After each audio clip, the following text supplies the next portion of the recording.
அனைவருக்கும் இனிய காலை வணக்கங்கள். இன்றைய நிகழ்வை பிரம்மநாதத்துடன் துவங்குவோம்.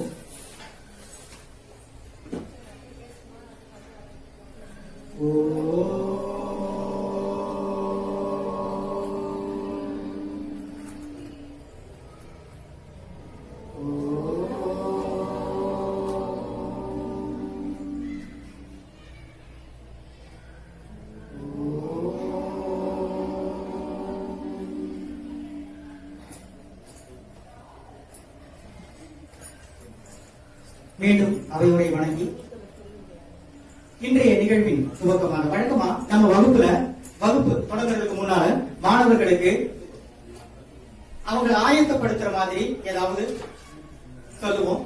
இப்ப நம்ம ஒரு காணொலியோட இன்றைய நிகழ்வை தொடங்கலாம்.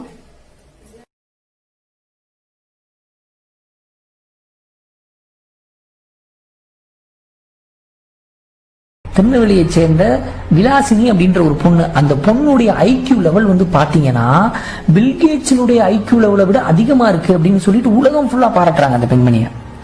ஜென்ரலா ஒரு மனுஷனுக்கு வந்து ஐக்கியூ லெவல் எவ்வளவு இருக்கும் அப்படின்னு வந்து பாத்தீங்கன்னா 90ல இருந்து 110 இருக்குமாங்க.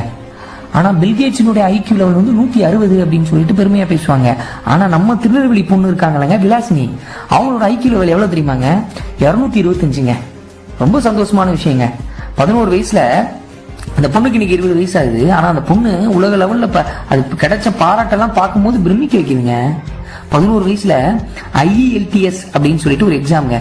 இந்த எக்ஸாம்ல 11 வயசுல யாருமே தேர்ச்சி அடையலைங்க. இந்த பொண்ணு தேர்ச்சி அடைஞ்சிருச்சுங்க. கூகுள் இந்தியா வந்து பேச கூப்பிட்டுருக்காங்க இவங்கள சின்ன வயசுல. ஆஸ்திரேலியாவில் ஒரு டிவி சேனல் இன்னைக்கு 20 வயசு கூட முடியல அந்த பொண்ணுக்கு வாழ்நாள் சாதனையாளர் விருது கொடுத்துருக்காங்க. போமா இதுக்கு மேல சாதிக்கவே முடியாதுமா அப்படின்ற ரேஞ்சுக்கு.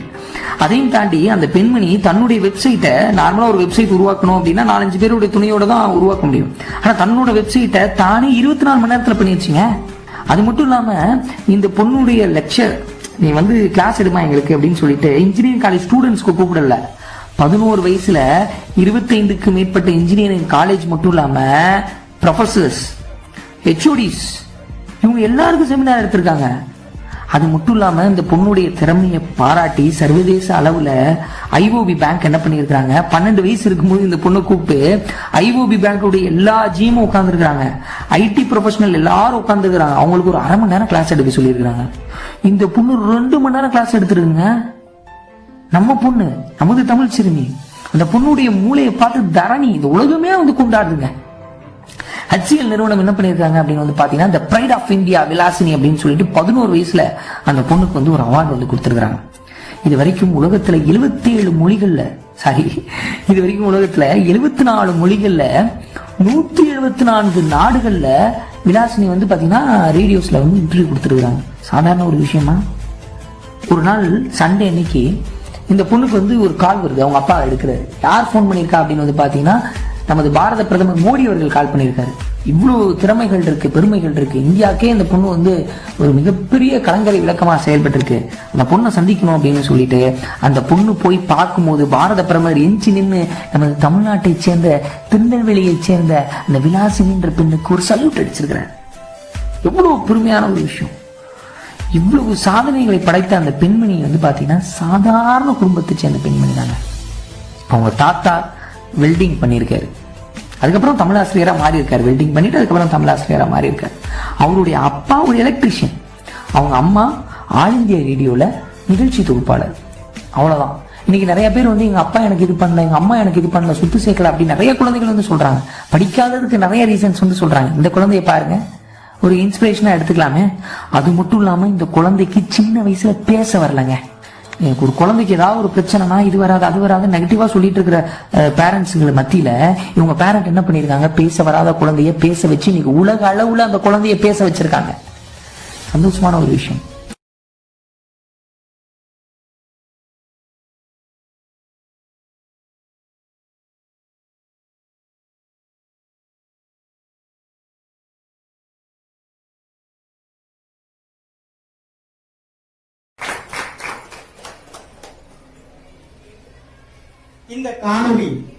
இந்த காணொளி குழந்தைகளுக்கு உற்சாகப்படுத்துறது மட்டும் இல்லாம இதுல இந்த மாதிரி சாதனைக்கு அடிப்படையா என்னென்ன காரணம் இருக்க முடியும்னு நினைக்கிறீங்க?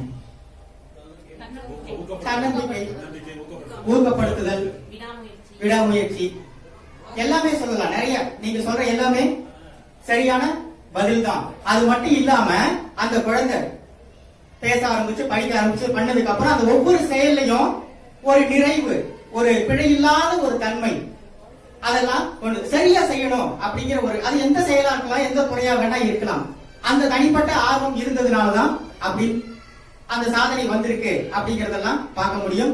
இந்த காணொலியிலிருந்து நிறைய நம்ம தகவல்கள் எடுத்துக்க முடியும். தலைப்புக்கு வரோம்.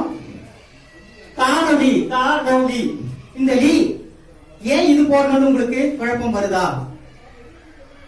பள்ளிக்கூடம், அதுக்கு வர அந்த நகரம் வருடொலின்னு சொல்லுவாங்க.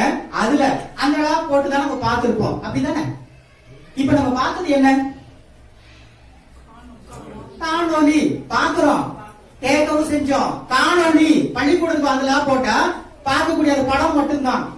அதனால அந்த சொல் தான் பெரும்பாலும் இன்னைக்கு நம்ம எதுல பயன்படுத்திட்டு இருக்காங்கன்னா எல்லா ஊடகங்களையும் அதை பயன்படுத்திட்டு இருக்காங்க, நம்மளும் அதை பயன்படுத்திட்டு இருக்கோம். ஆனா இது ரொம்ப பொருத்தமான பதமா இருக்கும். காட்சி, கேள்வி ரெண்டுமே நமக்கு கேட்கவும் செஞ்சோம், பார்க்கவும் செஞ்சோம். அப்ப காணொலி என்பது இது. இந்த நமக்கு சின்ன குழந்தைங்க ஒரு துவக்க நிலை வகுப்புகள்ல பாத்தீங்கன்னா எப்படி இதை வேறுபடுத்தி பாக்குறது, சிறப்பு நகரம் சொல்லிடுவாங்க. இதுக்கு குண்டு, ஒல்லி இதெல்லாம் சொல்லுவாங்க இல்லையா? அந்த மாதிரி சொல்லக்கூடாது. நம்ம அடுத்தடுத்த நிலைக்கு உயரும் போது ஒரு 6ஆம் வகுப்பு உயர்நிலை துவக்கத்திலிருந்து உயர்நிலைக்கு வராங்க அப்படின்னு சொன்னா நம்ம என்ன சொல்லுவோம்? அது எழுதுற வடிவத்தை வச்சு எந்த இடத்துல முடிக்கிறோம், இது இந்த லா போட்டோம்னா மேல் இடத்துல முடிக்கிறோம், அதனால மேல் நோக்கலான்னு சொல்லுவோம். அடுத்தது பள்ளிக்கூடம், அதுக்கு வர லா பார்த்தோம்னா கீழ் நோக்கி முடிக்கிறது கீழ் நோக்கலான்னு சொல்லுவோம். 6, 7, 8 வகுப்புகளுக்கு அது சரி. அதுக்கும் மேல்நிலை வகுப்புகளுக்கு வரும் பொழுது அந்த எழுத்துக்கள் பிறப்பியல் எல்லாம் கத்துப்பாங்க அவங்க. அந்த நிலைக்கு தகுந்த மாதிரி இன்னும் கொஞ்சம் வேற மாதிரி சொல்லணும். அதை நம்ம உச்சரிக்கும் போது இங்க இந்த லகரம் ல அப்படின்னு சொன்னா நாக்கி நுனி அன்னத்தில் ஒற்றி எடுக்கிற மாதிரி இருக்கும். அப்போ ஒற்றல் லா அப்படின்னு சொல்லணும். பள்ளிக்கூடம் அந்த லா சொல்லும் போது லா அப்படின்னு சொல்லும் போது நாக்கில உள்பக்கம் வருடுற மாதிரி இருக்கும், வருட நகரம்னு சொல்லணும். இதை நம்ம துவக்க நிலையில சொல்ல முடியாது. அந்தந்த நிலைக்கேற்ப ஒவ்வொரு விதமா நம்ம சொல்ல முடியும். எதுக்காக இது சொல்றோம் அப்படின்னு சொன்னா எந்த ஒரு செயலையும் சரியாக செய்வதற்கு முடிந்தால் அது எந்த சாதனைக்கு கொண்டு போக முடியும்னு பார்க்கலாம். அடுத்தது தொடர்ந்து இன்னைக்கு இலக்கணம்ங்கிற தலைப்பு அப்படின்னு சொன்னா வகுப்புல மாணவர்களுக்கு இலக்கணம் பாடம் எடுக்கிற மாதிரி இங்க எடுக்க போறது இல்ல. அது ஒரு புதிய கோணத்துல தான் நம்ம அணுக போறோம். தேசிய கல்விக் கொள்கை 2020 அதுல தினமும் ஒரு குறிப்புகள் நம்ம வகுப்புல சொல்லிக்கிட்டே இருக்கோம். ஒரு தற்செயலா நடந்ததா என்னன்னு தெரியல. இன்னைக்கு நம்ம சொன்ன குறிப்பு நீங்க சில பேர் வகுப்பு முடிச்சிருப்பீங்க, சொல்லியிருப்பீங்க. 8 மணி வகுப்புல நான் சொன்ன என்ன அப்படின்னு சொன்னா உயர்நிலை அவங்க என்ன சொல்றாங்க, அதோட நோக்கம் பல நோக்கம் இருக்கு அந்த தேசிய கல்விக் கொள்கை 2020ல. அதுல இன்னைக்கு சொன்ன குறிப்பு என்ன அப்படின்னு சொன்னா மேல்நிலை வகுப்புகளுக்கு உயர்நிலை வகுப்புகளுக்கு போகும்போது அந்த பாடத்திட்டம் மாணவர்களின் தனித்திறனை வெளிக்கொண்டு வரும் வகையில் அதை பல்வேறு கோணங்களில் அணுகக்கூடிய வகையில இருக்கணும் அப்படின்னு சொன்னாங்க. ஏதோ ஒரு குறிப்பிட்ட ஒரு இவ்வளவுதான் பாடம், இதுக்கு விட இது அப்படிங்கிற மாதிரி இல்லாம ஒவ்வொரு மாணவரின் தனித்திறனை, அதாவது அந்த பாடத்திட்டம் அந்த பாடப்பொருள் அவ்வளவு வலிமையானதா இருக்கணும். அவங்கவுங்க திறமைக்கேற்ப அவங்கவுங்க வெவ்வேறு கோணத்துல அணுகிற மாதிரி இருக்கணும்னு சொன்னாங்க. தற்செயலா நடந்ததுதான் தெரியல. இன்னைக்கு நம்ம இந்த நிகழ்வுலையும் அதுதான் பார்க்க போறோம். இலக்கணத்தை எவ்வாறு அணுகுவது அப்படிங்கறத பார்க்க போறோம். அதுக்கு முன்னால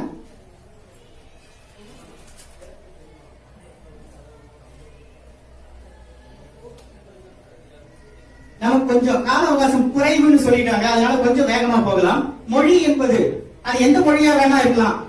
என்ன சொல்றோம்? மொழி என்பது ஒரு ஊடகம்னு சொல்றோம், கருத்து பரிமாற்றத்துக்கான ஒரு கருவின்னு சொல்றோம். நம்ம சொல்றது நம்ம என்ன நினைச்சு சொல்றோமோ அது அவங்களுக்கு சரியா போய் சேரணும் அப்படின்னு சொன்னா அது பிழை இல்லாம சொல்லணும் அப்படின்னு நினைப்போம். இலக்கணம், இலக்கணம்னா என்ன அப்படின்னு கேட்டா வழக்கமா நம்ம குழந்தைங்க என்ன பதில் சொல்லுவாங்க? என்னெல்லாம் பதில் சொல்லுவாங்க? இலக்கணம் இல்ல. இலக்கணம்னா என்னன்னு கேட்டா பொதுவா குழந்தைங்க என்ன சொல்லுவாங்க? சட்டுன்னு என்ன நினைவுக்கு வரும்? என்ன சொல்லுவாங்க? பிழையின்றி பேசவும் எழுதவும் துணை புரிவது இலக்கணம் அப்படிங்கறது சொல்லுவாங்க. வேற என்ன சொல்லுவாங்க? ரொம்ப கஷ்டம்னு கூட சொல்லுவாங்க. இலக்கணம் என்றால் என்ன அப்படின்னா ரொம்ப கஷ்டம்ங்கிறதையும் சொல்லுவாங்க. சரி, அடுத்த கேள்வி.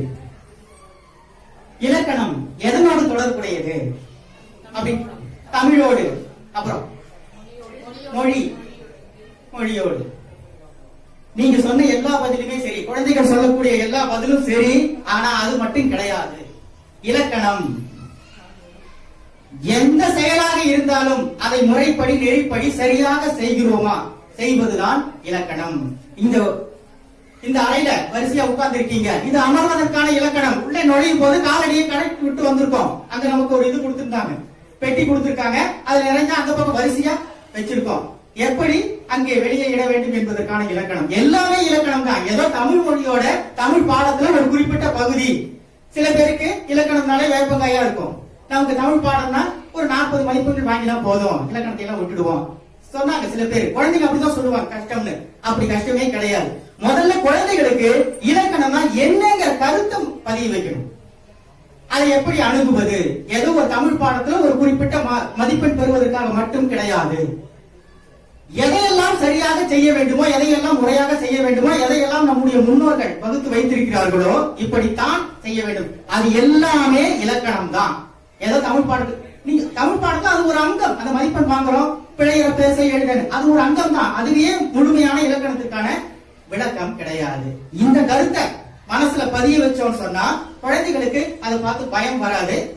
இன்னும் எளிமையான முறையில அந்தந்த சூழலுக்கு ஏற்ப, அந்தந்த வகுப்புகளுக்கு ஏற்ப அந்த பாட பொருள் மாறல, அடிப்படை இலக்கணம் மாறவே மாறாது.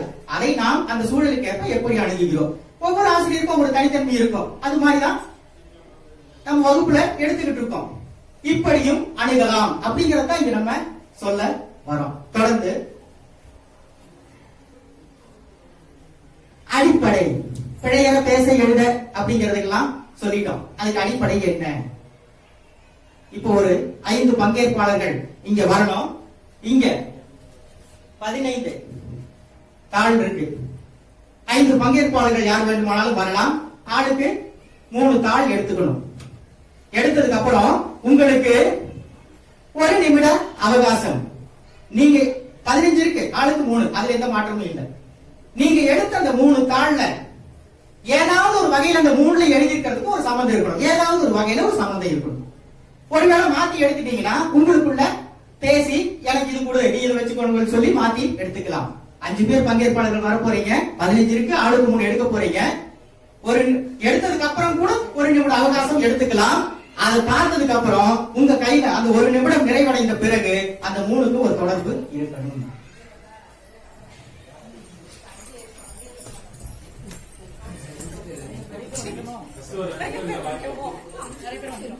தொடர்ந்து வாய்ப்பு உண்டு, தொடர்ந்து வரலாம்.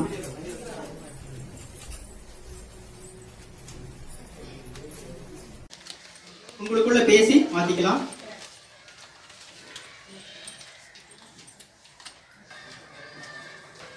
உங்க கையில் இருக்கிற அந்த 3 சீட்டில் இருக்கிற வார்த்தைகளை படிங்க. மக்கள், வீடு. 2 சொல் ஒரே அட்டையில் இருக்கு. மக்கள், பறவை. மக்கள், விலங்கு. இது எந்த அடிப்படையில் ஒன்று நினைக்கிறீங்க? சொல்லணும். அடுத்து ஓடுகிறான், பேசுகிறாய், பேசுகிறேன், கேட்கிறாய். பேசுகிறேன், கேட்கிறாய், ஓடுகிறான். இது எந்த அடிப்படையில?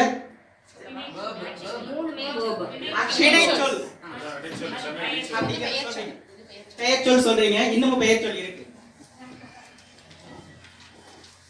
இன்று, நேற்று, நாளை, காலத்தை குறிக்கிறது.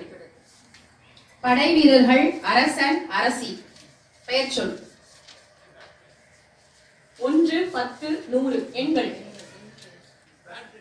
பெயர் சொல், வினை சொல் எல்லாம் சொன்னீங்க, எல்லாம் சரி. ஆனா அதுல இன்னொரு ஒற்றுமையும் இருக்கு. அது என்னன்னு பார்க்கலாம்.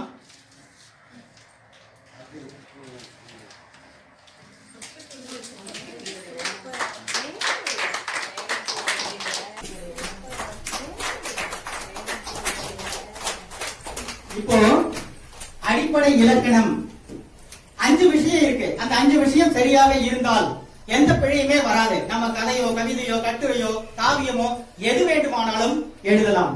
அது என்ன 5 அப்படிங்கிறது நமக்கு தெரியும். மாணவர்களுக்கு திரும்ப திரும்ப இத வலியுறுத்தணும். என்ன அப்படின்னு சொன்னா திணை, பால், எண், இடம், காலம். நீங்க 5 பிரிவா பிரிச்சது மிக சரியா பிரிச்சிருந்தீங்க. இததான் குறிக்குது. அந்த மக்கள் கீழே விலங்கு மக்கள். அப்ப அந்த திணையில அந்த ரெண்டையும் ஒரே இதுல எழுதியிருந்தோம். உயர் திணை, அகிரிணை. அதே மாதிரி பால், அரசன், அரசி, படை வீரர்கள். அரசன் ஆண்பால், அரசி பெண்பால், படை வீரர்கள் பலர்பால். அடுத்தது எண், எண்ணிக்கை, ஒருமை பன்மை அதெல்லாம் சொல்லுவோம். 1, 10, 100 அந்த சீட் எடுத்திருந்தீங்க. அடுத்தது இடம், தன்மை முன்னிலை படற்கை. நான் பேசுகிறேன், நீங்கள் கேட்கிறீர்கள், அவர்கள் விளையாடுகிறீர்கள், அந்த மாதிரி அந்த இது சொல்றது. அடுத்தது காலம், நேற்று, இன்று, நாளை. அது மட்டும் கிடையாது, கடந்து போன 1 மணி நேரம், அது கூட கடந்த காலம். நம்ம இன்னும் சில சொற்கள் நிறைய மாத்தலாம். இறந்த காலம்னு சொல்றோம். அது ஏன் இறந்தங்கிற வார்த்தையை பயன்படுத்துறோம்? கடந்த காலம்னு சொல்லலாம். நிகழ்காலம், எதிர்காலம், அது வரும் காலம்னு கூட சொல்லலாம். அதே மாதிரி கட்டுரையில முன்னுரை, முடிவுரை அப்படிங்கறது சொல்லுவோம். ஏன் முடிவுரைன்னு சொல்றோம்? நம்ம யாருக்கும் முடிவுரை எல்லாம் எழுதக்கூடாது. அந்த கருத்தை நிறைவு செய்யறோம், நிறைவுரைன்னு எழுதலாம். இனிமேல் அந்த மாத்திக்கலாம். முன்னுரை, அப்ப நிறைவுரை மாத்தியாச்சு, முன்னுரையை வச்சு அதையும் மாத்தலாம். ஒரு கருத்தை அறிமுகப்படுத்துறோம், விளக்குறோம், நிறைவு செய்யறோம். அறிமுக உரை அப்படின்னு கூட மாத்திக்கலாம். அதாவது அந்த சொல்லுக்கு நிறைய பொருள் இருக்கும். எந்த சூழ்நிலையிலும் எதிர்மறை பொருள் போயிடக்கூடாது அப்படிங்கிறதுக்காக நம்ம சொல்றோம். தொடர்ந்து போகலாம். 5 சொன்னோம். இலக்கணம்னாலே 5 எழுத்து, சொல், பொருள், யாப்படி எல்லாரும் குழந்தைங்க சொல்லுவாங்க. 5 வகையான அடிப்படை திணை, பால், எண், இடம், காலம் அப்படிங்கறத சொன்னோம். 5 வகை நிலம் சொன்னா கூட நிறைய பேர் குழந்தைங்க சொல்லிடுவாங்க. ஒரு சிலருக்கு அதுல சின்ன தடுமாற்றம் இருக்கலாம். ஏன் அந்த தடுமாற்றம் வரும்னு சொன்னா அந்த வரிசை மாறி போச்சுன்னா என்ன நிலப்பகுதின்னு சொல்றதுல குழப்பம் வரும். அந்த வரிசை மாறாம இருக்கு, என்ன செய்யறது அப்படின்னா அதுக்கு ஒரு சின்ன கதை மாதிரி சொல்லணும் குழந்தைகளுக்கு.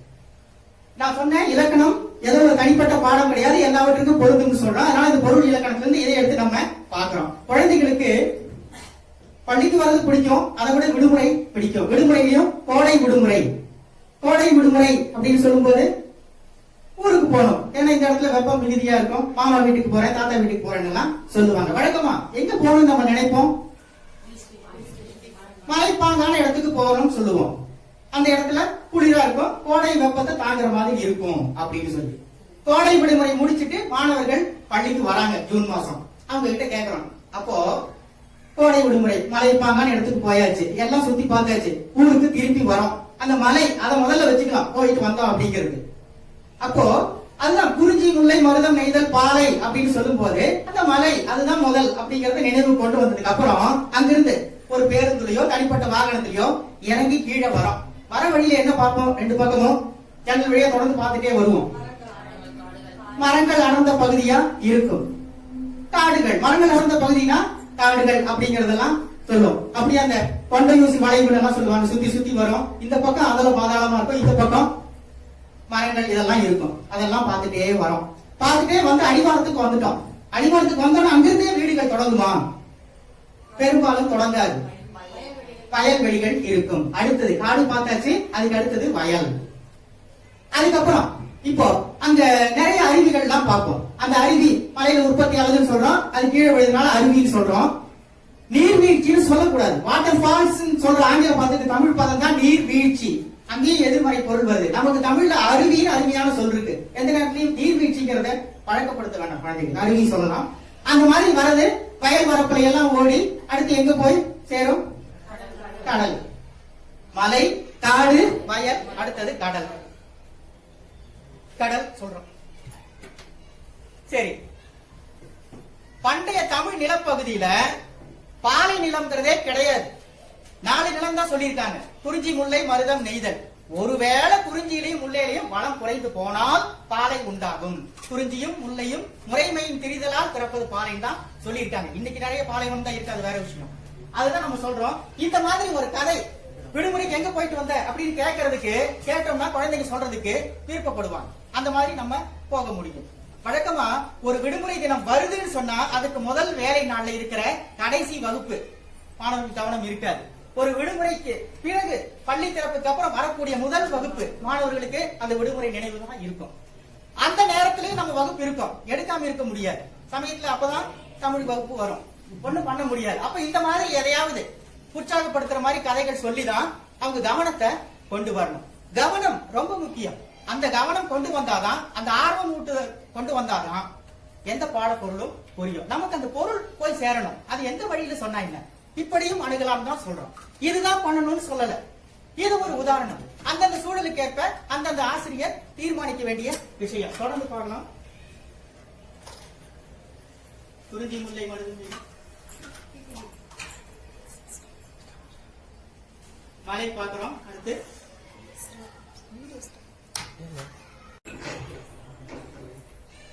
அந்த ஐவகை நிலம் பார்க்கிறோம். அடுத்து நமக்கு அடுத்து வரக்கூடியது இந்த மாதிரி ஒரு சிலதை கதை சொல்லி நினைவுக்கு கொண்டு வரலாம். ஒரு சில நூல்கள் அதனுடைய ஆசிரியர் பெயர் எவ்வாறு நினைவு வைத்துக் கொள்வது, நேரடியா படிக்கலாம். நாலடியா சமண முனிவர்கள் நாலடியா படிக்கலாம், மனப்பாடம் ஆகும்.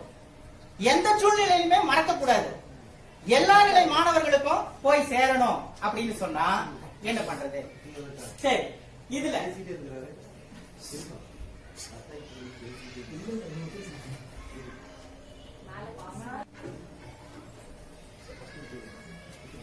அப்போ நேரடியா மனப்பாடம் பண்ணலாம், பிரச்சனை இல்ல. இருந்தாலும் எந்த ஒரு சில பின்தங்கிய பின்தங்கி நம்ம சொல்லக்கூடாது, கொஞ்சம் கவன குறைவா இருக்கக்கூடிய மாணவர்களும் இருப்பாங்க.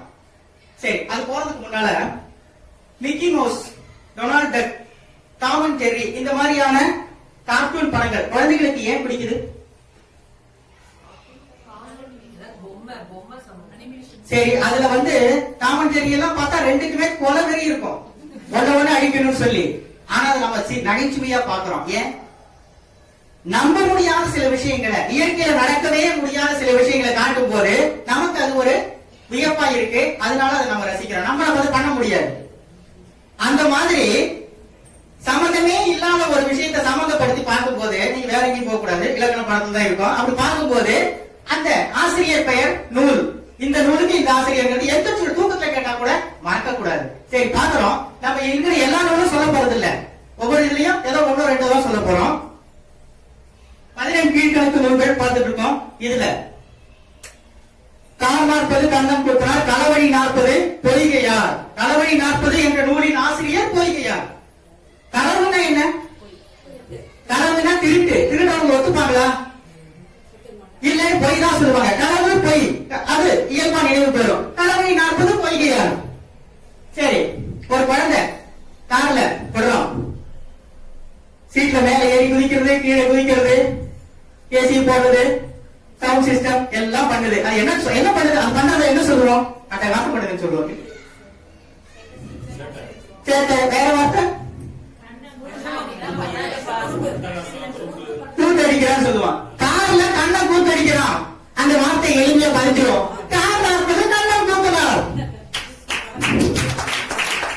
இப்போ நீங்க எப்ப காரை பார்த்தாலும் அந்த கண்ணன் கூத்தடிக்கிறான் நினைவுக்கு வரும். கார் 40 கண்ணன் கூத்துறாங்கிறது மறக்காது. எளிமையாக போய் சேருவதற்கு இதெல்லாம் ஒரு கருவி. இப்படித்தான் இருக்கு. மறுபடியும் சொல்றேன், இப்படித்தான் சொல்லணும்னு சொல்லல, இந்த மாதிரியும் சொல்லலாம். கார் 40 கண்ணன் கூத்துறான், கார் அப்படி மனப்பாடம் பண்ண ஆகாதா? ஆகும். இது இன்னும் எளிமையா இருக்கும். அடுத்து கைநிலை புல்லங்காடனார். அது போன மாசம், இது இந்த மாசம் அப்படின்னு சொல்லுவோம். எப்போ அந்த காமெடி இன்னமும் நினைவு வச்சிருக்கோம். அது என்ன கேரக்டர் நேம்? கைப்புள்ள. கைநிலை புல்லங்காடனார், கைப்புள்ள.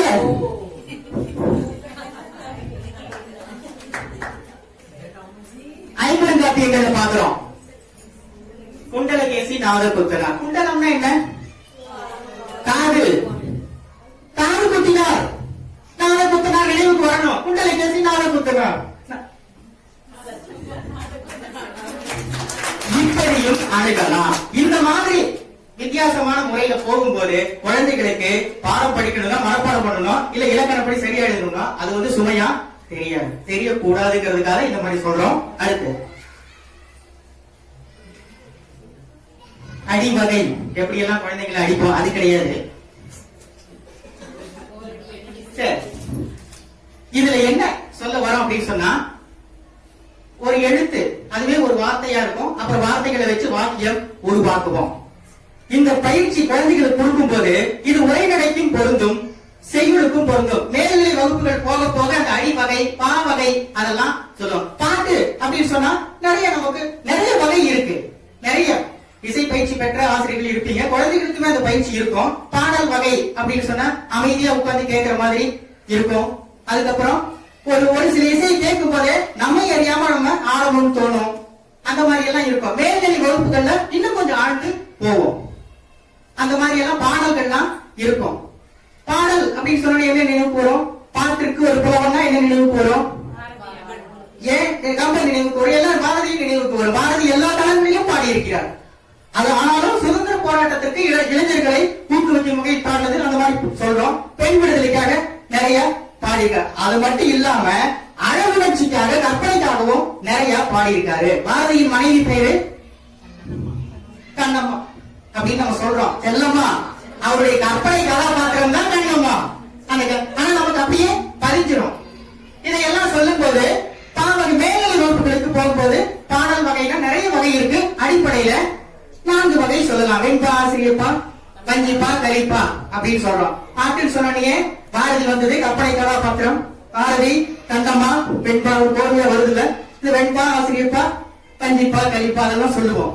அந்த மாதிரியான பாடல்கள் வரும்போது அந்த அடிவரையறை எப்படி இருக்கணும் அப்படிங்கிறதுக்கு நேரடியாக இலக்கணத்துக்குள்ள போகாம இயல்பா 6, 7, 8 வகுப்பு கட்டியா இதோட அடிப்படையை நம்ம சொல்லி கொடுத்துறோம். இப்போ ஒரு 5 பேரோ 6 பேரோ வரலாம். இதை எடுத்துக்கிறீங்க, ஆளுக்கு ஒண்ணு எடுத்துக்கிறீங்க. 5 6 வரலாம். 6 இருக்கும் நினைக்கிறேன். அது எடுத்துங்க, ஆளுக்கு ஒண்ணு எடுத்துங்க. 2 சொற்கள் சேர்த்து வாக்கியம் அமைக்கணும். 2 சொற்கள் அமைக்கணும்னா என்ன சொல்லுவீங்க? இங்க வாங்க. எது பொருத்தமா இருக்குமோ அவங்க 2 பேர் வாங்க. 2 சொற்கள்ல மட்டும் இல்லமா, எல்லாம் ஒவ்வொன்றா வரலாம்.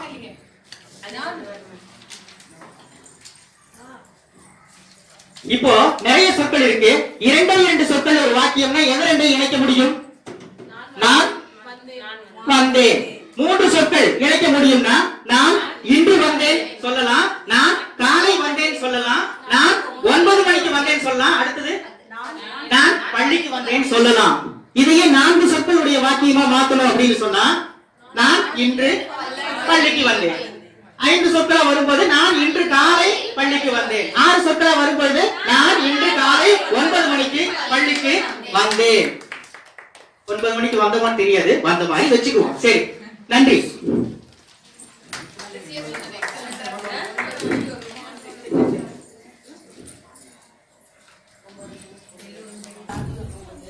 இயல்பாக வாக்கியம் அமைத்தல் இயல்பா 6, 7, 8 வகுப்புகளுக்கு சொல்றோம்.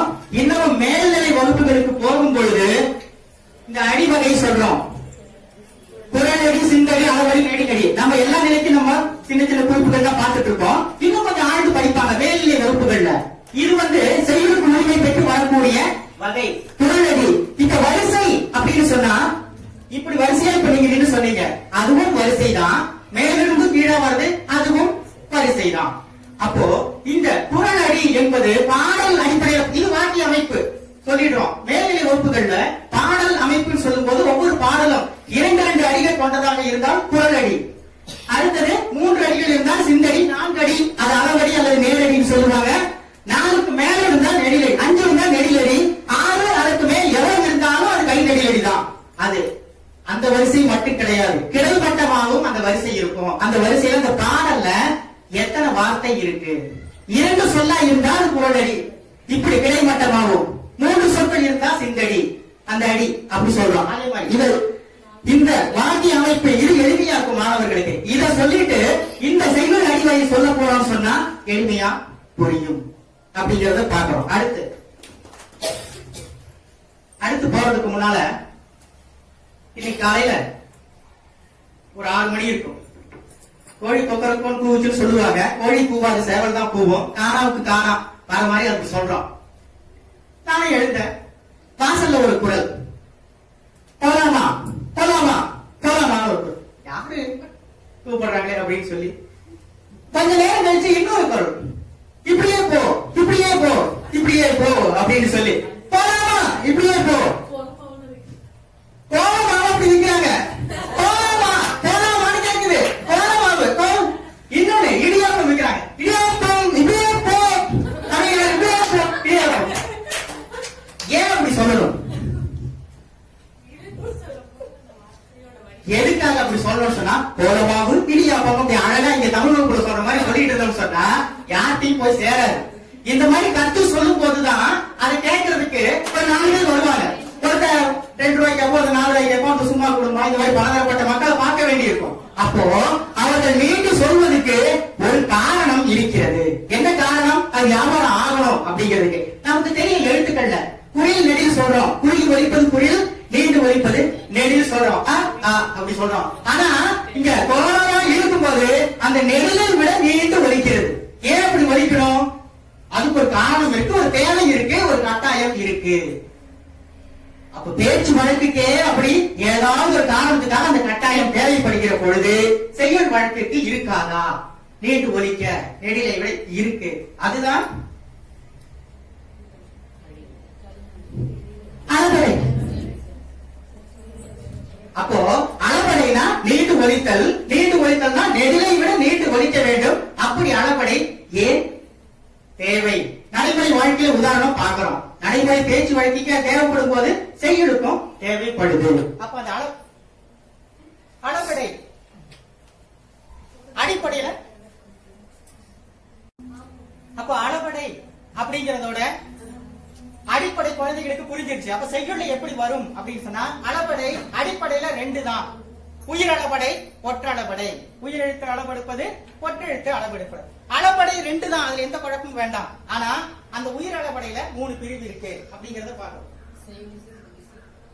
அளபடை 2 தான் உயிரளபடை ஒற்றளபடை அதுல எந்த குழப்பமும் வேண்டாம் ஆனா அந்த உயிரளபடையில 3 பிரிவு இருக்கு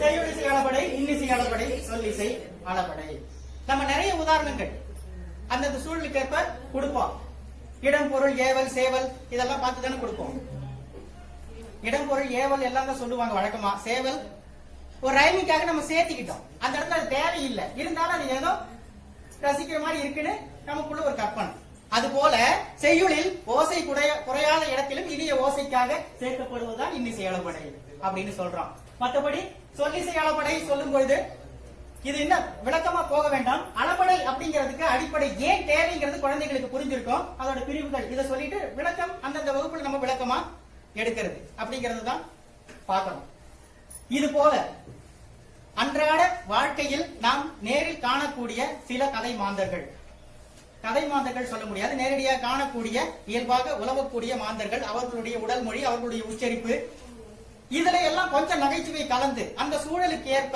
எல்லாவற்றையும் கலந்து குழந்தைகளை ஆயத்தப்படுத்தணும்னு சொன்னா எந்த சூழ்நிலையிலும் எந்த குழந்தையும் இலக்கணம் பிடிக்காது இலக்கணம் கசக்குது இலக்கணம்னா கஷ்டம்னு சொல்ல மாட்டாங்க அது ஒண்ணு இதை உணர்த்தணும் இதுக்கு முன்னால இலக்கணம்னா என்னங்கிற அடிப்படை ஏதோ தமிழ் பாடத்துல வரது மட்டும்தான் இலக்கணம்னா அது ஒரு அங்கம் தான் மதிப்பெண் வாங்கணும் அது ஒரு அங்கம் தான் முழுமையான இலக்கணம்னா எதையெல்லாம் சரியாக செய்கிறோமோ அதற்குண்டான வழி எல்லாமே இலக்கணம் தான் கணக்கு பாடத்துல ஈக்குவேஷன் சொல்றாங்க அறிவியல் பாடத்துல சொல்றாங்க சமன்பாடுகள் சொல்றாங்க இப்படித்தான் இருக்குன்னு அது எல்லாமே இலக்கணம் தான் தமிழ்ல அது இலக்கணம்ங்கிற வார்த்தையில பயன்படுத்துறோம் அவ்வளவுதான் இதை குழந்தைங்களுக்கு மனசுல பதிய வச்சாலும் போதும் அடுத்தடுத்த நிலை உயரும் போது அவர்கள் நிலைக்கு ஏற்ப அந்த சூழலுக்கு ஏற்ப நம்முடைய பாடத்தின் ஆழம் இலக்கணம் மாறவே மாறாது அடிப்படை அதுதான் படிக்கிறோம் உயிரெழுத்து எதுவும் மாற போறது இல்ல மேல்நிலை வகுப்புகளுக்கு செல்ல செல்ல அதோடைய ஆழம் அதிகமாகுது அதுக்கு தகுந்த மாதிரி அவங்களும் வளர்ந்துட்டு வராங்க அதுக்கு தகுந்த மாதிரி நம்ம உதாரணங்களை மாத்தி சொல்லணும் அப்படி சொன்னா இலக்கணம் நமக்கு இந்த புதிய பாடத்திட்டத்துல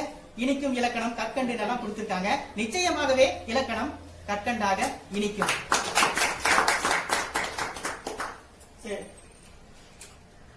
நிறைவாக இத பார்த்தா என்ன தோணுது உங்களுக்கு 4 படங்கள் இருக்கு ஆபரணம் இது கல் இது இத நானே இணையும்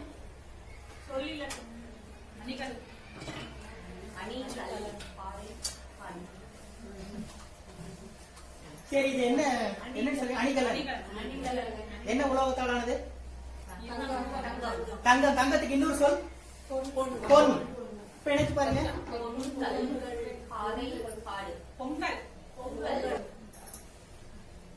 இந்த மாதிரி குழந்தைகளுக்கு சொல்றோம். பொங்கல் வழிபாடுன்னு பழைய பாடத்திட்டத்துல ஒரு செய்யுள் பகுதி இருந்தது. அதுக்கு ஆயத்தப்படுத்துறதுக்கு இது சொல்லலாம். ஒரு உதாரணத்துக்கு சொல்றேன். எந்த தலைப்பையுமே இப்படி கொண்டு வரலாம். நமக்கு அந்த தமிழ் வகுப்பு, குறிப்பா இலக்கண வகுப்புக்கு முன்னால அவங்க எந்த வகுப்பு வேணா முடிச்சுட்டு வந்திருக்கலாம். பிராக்டிகல்ஸ் இருந்திருக்கலாம், பிடி இருந்திருக்கலாம், எதுவே வேணா இருந்திருக்கலாம். அந்த மனநிலையிலிருந்து மாறி இதுக்கு அவங்க மனநிலையை கொண்டு வரதுக்கு இது போன்ற ஆயத்தப்படுத்துதல் தேவைப்படும். எந்த தலைப்புக்குமே நம்முடைய கற்பனை, அவரவர் கற்பனைக்கேற்ப இந்த மாதிரி கொண்டு வரலாம். இதுல இந்த இலக்கண பிழையெல்லாம் பார்க்க கூடாது. இது சொன்னா அந்த சொல் நினைவுக்கு வருது, அதுதான் பார்க்கணும். பொன் தல் வழி பாடுறாங்க, பொங்கல் வழிபாடு அந்த தலைப்பு கொண்டு வரோம். அந்த செயல் இருந்தது. இப்ப புதிய பாடத்திட்டத்துல 7ஆம் வகுப்பு இருக்கான்னு தெரியல, மாறிடுச்சான்னு தெரியல. அந்த மாதிரி இந்த மாதிரி எல்லாம் கொண்டு வரலாம். அதனால நிறைவாக நான் கூற விரும்புவது அதைத்தான். இலக்கணம் எப்பவுமே நமக்கு வாழ்க்கை முழுவதற்கும் தேவை. எல்லா மொழிகளுக்கும் சொல்லுக்கும் ஒரு எழுத்துக்கும் சொல்லுக்கும் இலக்கணம் இருக்கும், அந்த சொல்லுக்கு பொருளும் இருக்கும். வாழ்க்கைக்கான பொருளுக்கும் இப்படித்தான் வாழணும். இந்த நிலப்பகுதி, அந்த நிலப்பகுதியில எந்த மாதிரி கடவுள், எந்த மாதிரி உணவு, எந்த மாதிரி தொழில் எல்லாம் இருக்கணும் அப்படிங்கறதெல்லாம் சொல்லி வச்சிருக்காங்க. வாழ்க்கைக்கான இலக்கண பொருள் இலக்கணம் சொல்றது தமிழ் மொழி பெருமையா சொல்லிக்கிறோம்.